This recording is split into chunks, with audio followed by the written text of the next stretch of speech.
actually want to feel these impulses in ourselves, this fairness impulse, and yet this impulse to want to help and right past wrongs. You know?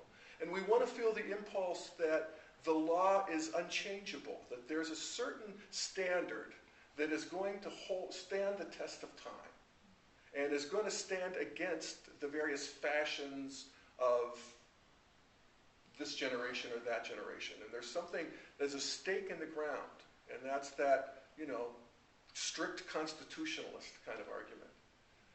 And then an acknowledgement that with that said, actually nothing ever stays the same. And, you know, we left the Old Testament and Leviticus behind a long time ago. Some people still want to enforce it selectively, but not when it comes to, you know, playing with pigskins.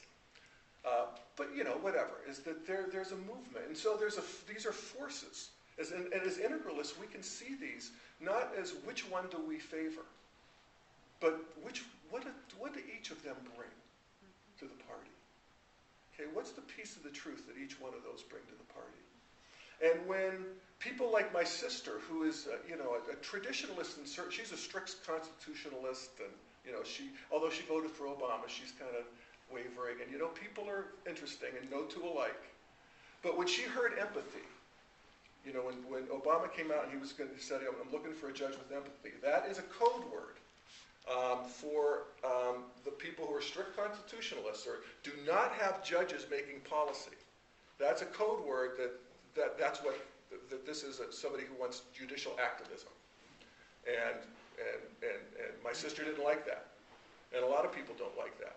And the reason she gave for that, the story she told, it was the death knell for judicial activism.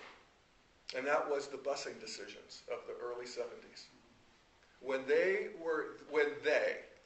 you know, which is basically the postmodernists, the green means the social engineers, people who wanted to root out racism in our society by busing kids across town so that blacks and whites would mix and different classes would mix. That was like a powder keg among particularly traditionalists. And my sister talked about how they had moved to a neighborhood in order for my nephews to go to this particular school and blah, blah, blah. Of course, the busing didn't last very long, but it became emblematic of that judicial activism run amok.